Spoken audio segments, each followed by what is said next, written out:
got Lone with the upside down crosses now with the demons crawling all over him with 2 clones next to him. Yo, this whole industry is just a... Do you know that y'all are the art piece? They putting you... It's not the clothes y'all got on, it's y'all that they look... Y'all don't understand, bro. It's the human energy. I hear God is good. God is good. God is so good. She said God is Baal. Baal deity. Y'all will wear any type of clothing brand if it's trending. Like, why am I seeing people wear Hailstar? Why are you wearing a brand that says Hailstar? Why are you wearing a brand that says Have Evil? What happened to the fear of God? Y'all don't wear fear of God anymore because it's not trending? Y'all so quick to throw away God for something with Hail in his name just because it's popular. If I see somebody wearing Hailstar, I don't even want to be next to you, but I can send you to hell. You have evil, I'm finna show you how fully evil this fully is. Stay away from me with that. Get right with God. Don't blame me. It's science.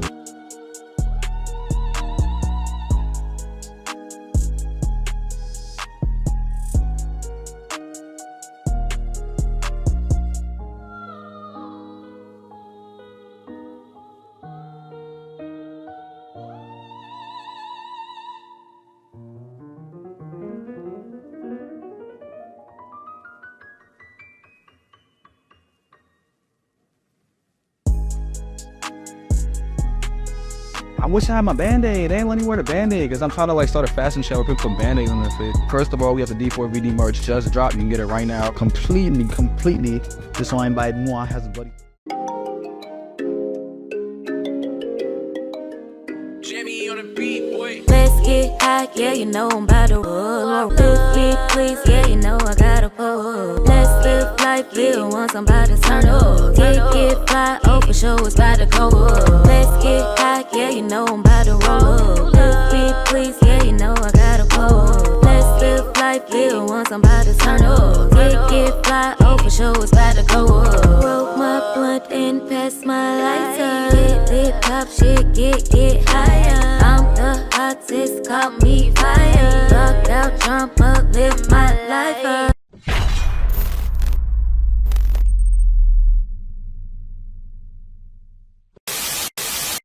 Family, what up? We're back. Thank y'all for being here. Oh my goodness, it's Monday, y'all.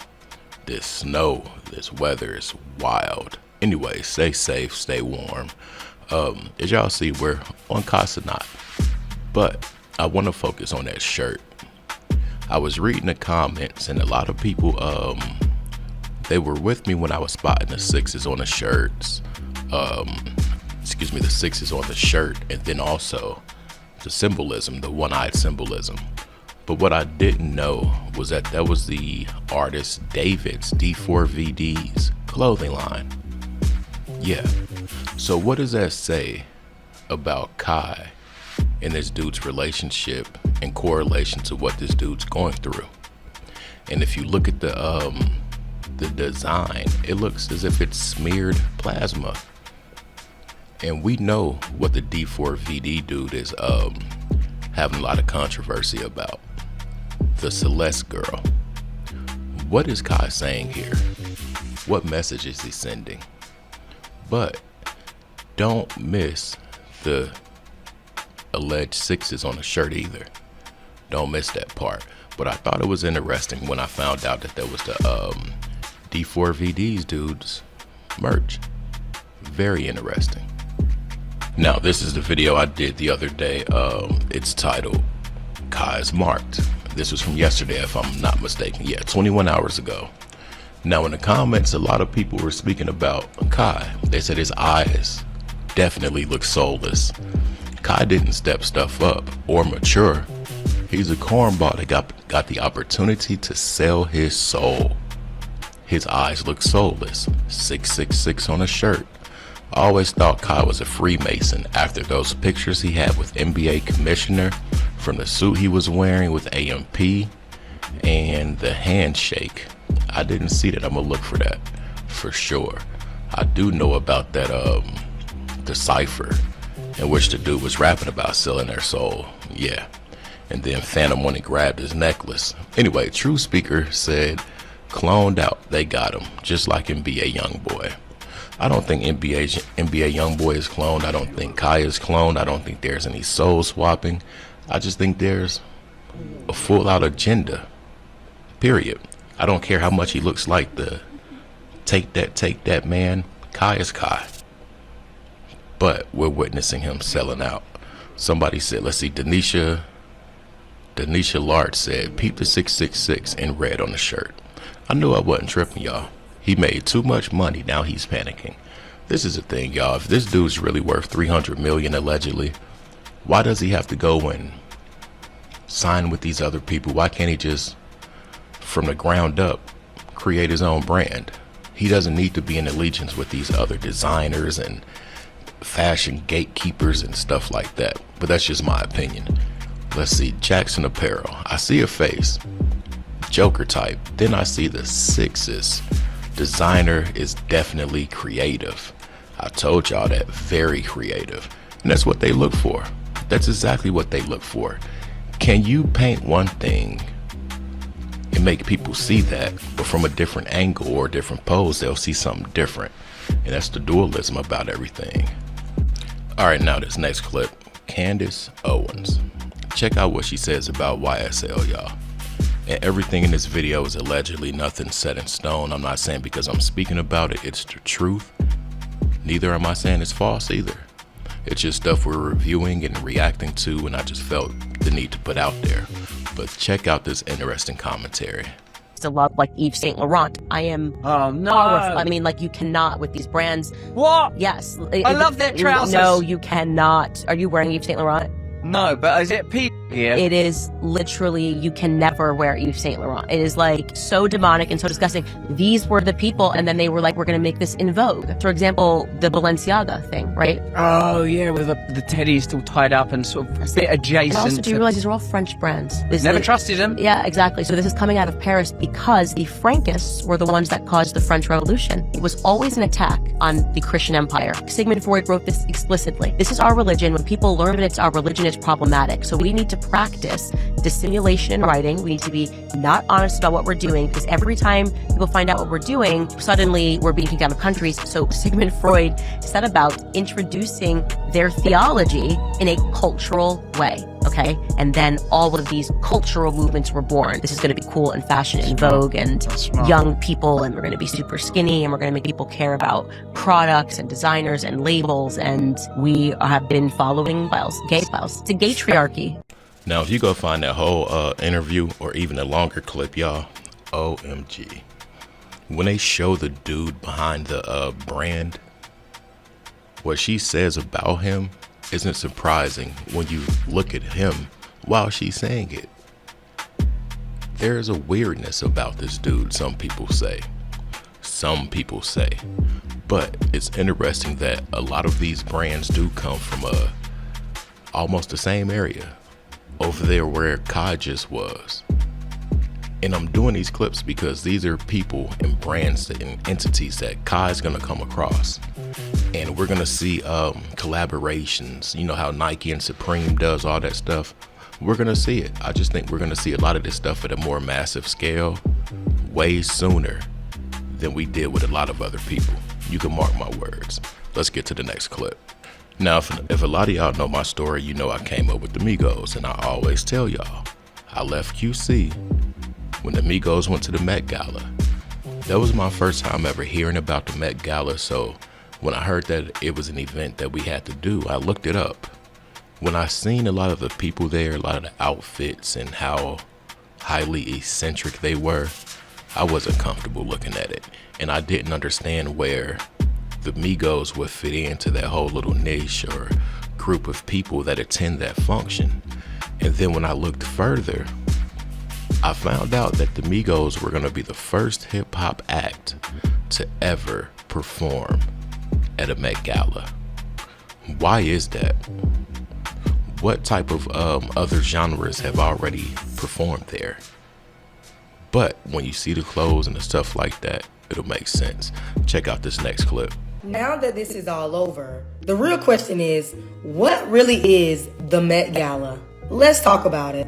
So every year, the world just stops for this huge annual fundraising event that is held in New York City, and only the top of the top and A-list celebrities are attended.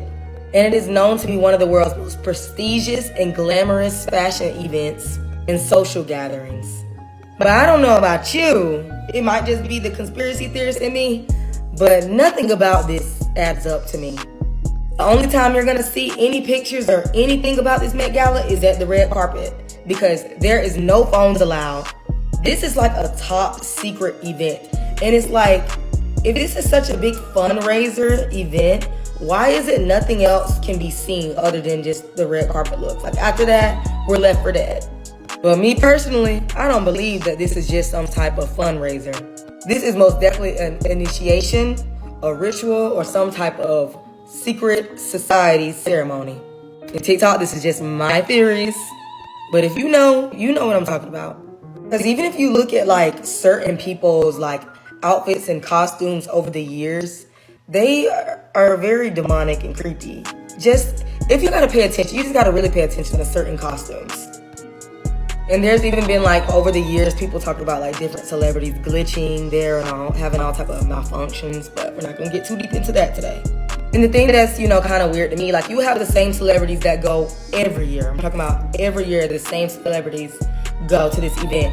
Then you will have like these like very random like people that's, have a little reputation but not really big. But soon as they go to that Met Gala, I'm talking about boom. I'm talking about just blow up after that. Be talked about for months. Just their career just takes off. And why is that? If they've been a little celebrity but not really that big, you get what I'm saying? After that night, they just blow up. Why is that? Am I the only one who's thought about that? But it's a list of things that I can go on and talk about that's really off about this event. Like, it never sat right with me. I don't know why. I always thought it was very weird. It always gave me Secret Society, Hunger Game vibes.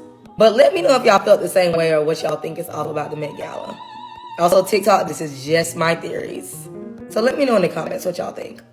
Now, back to QC and back to the Met Gala. I always felt there was a weird energy around it. And back to the people and like the attendees and stuff like that. Weird energy, weird people, weird clothing. And it did feel like a leveling up. It felt like an initiation into another world. QC, quality control. We were independent, y'all. We were, and that's before 300. That's before I can't even think. It's before 300 for sure.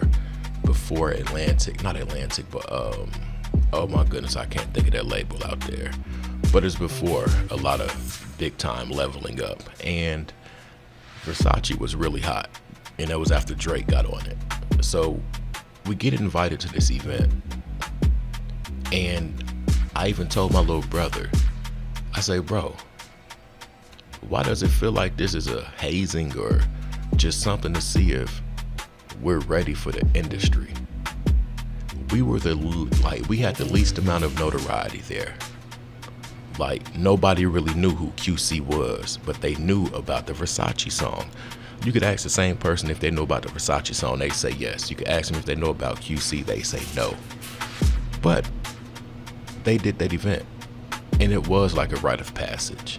After that Met Gala and the Migos performing and all that stuff, y'all, we started seeing a lot of Rick Owens and Offset, all of them, for real. And they do it in the name of fashion. But these are the same clothes that if these dudes were in the hood or whatever, it wouldn't be drip. They wouldn't want to dress like that, but now that they're in a quote unquote higher echelon, they think that's drip. Come on, man, you look weird, but they don't care. It's in the name of fashion. Next clip. Rick Owens calls himself the Lord of Demons, isn't it? No, he doesn't. Rick Owens is commonly referred to as the Lord of Darkness. He did not give himself this name. The industry gave him this name. Darkness referring to very gothic in and of itself and its imagery. The demonic shoes that Satan. Rick Owens uses motifs and imagery that are often shunned in culture. Satanism is a big one. Rick Owens is not a Satanist. It's the promotion of counterculture. It's also marketing. When he did this with Converse, they sold like hotcake. A lot of Rick Owens' work is very rebellious. I think the thing that I find the most ironic about this is, with all of this being said, you guys are talking about this while both wearing all black outfits. Gets his name, the Lord of Darkness, from designing clothes like this. It's like a pentagon. It's not a pentagon, it's a pentagram. And the pentagram itself was not created to be a satanic image. Christianity turned it into an evil thing. Literally one Google search can tell you that. She also fully threw the shoes away. Pretty open-minded about a lot of things, but I'm sorry, that's just gross. I think one of the things that frustrates me the most is fashion discussion on the internet, especially on this app. We have people like this with gigantic platforms that have no idea what they're talking about. Guys, I'll never be able to stress this enough. If you're wondering something about something somebody says on the internet, please just do your own research, or else it ends up to bullshit like this. I'm gonna be real. I love that clip and I hate that clip. I love it and I hate it. Bro was speaking some real facts, and he said something about a particular group of people that'll get something and change the meaning of it. That was very interesting. But what was more interesting is when he really tore these two women apart, like verbally, just like really depicted and broke down what they said. When he did that, it made a lot of sense because they are speaking of these things and they're very wrong about a lot of the stuff they're saying while rocking a rock star type fashion. Even the jackets, come on man, those are Guns N' Roses, 5-foot tongues and rock star guitars and tight suits and chicken heads jackets. Like, come on, make it make sense. That's like Fonzie from Happy Days. Did I reveal my age? But yeah, you gotta really make it make sense. Now the dude said that the industry gave him the name Lord of Darkness because of his aesthetics. I think it's because of their practices. And these are the people, y'all, that the Migos and them hung out with crazy. Your favorite street rapper probably wears their stuff, but won't even wear their homeboy who's an entrepreneur stuff. But when he said that when Rick Owens did this and that with Converse, it sold like hotcakes. Come on, man, now just imagine Kai pushing that same imagery out. Imagine the minds that can shift into darker belief systems and whatnot because they're watching this dude do it. Be careful what you wear, y'all. Be careful. Just be careful. Be mindful. And hey, like dude said in the clip, look it up. Don't take it just because I'm saying it as law. Go look it up. Do your own research. Real talk. Anyway, I've been yapping too much. Thanks for being here. Consider subscribing. Consider hyping me up. Consider liking the video. All that good stuff. Anyway, I'm out. Peace.